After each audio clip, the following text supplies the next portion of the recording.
Chaque seconde, sans permission, le monde extérieur s'infiltre en nous. Invisible, non filtré, potentiellement mortel. Chaque respiration transporte des millions d'intrus. Poussière, fumée, bactéries, fragments de chaos, dirigés droit vers vos poumons.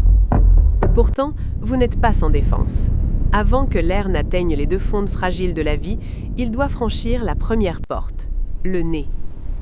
Nous descendons dans l'obscurité. Deux tunnels s'élèvent comme des cavernes sculptées, chauds et vivants.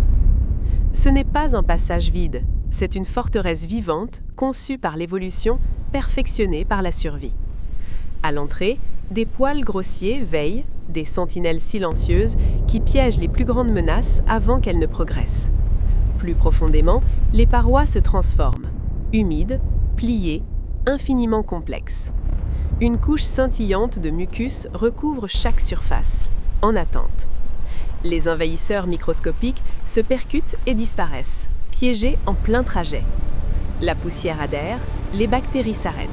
Rien ne passe sans conséquence.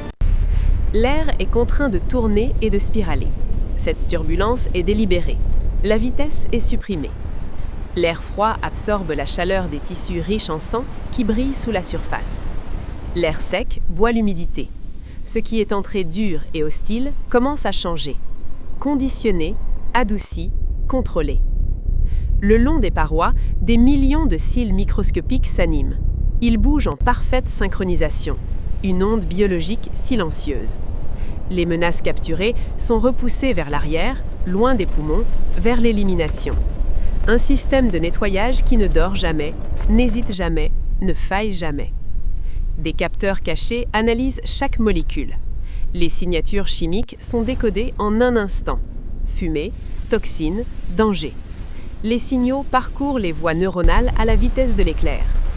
Les défenses s'activent. Un blocage, un éternuement, une rejet soudaine du monde extérieur. Ce n'est qu'alors que l'air est autorisé à continuer. Plus pur, plus chaud, plus sûr.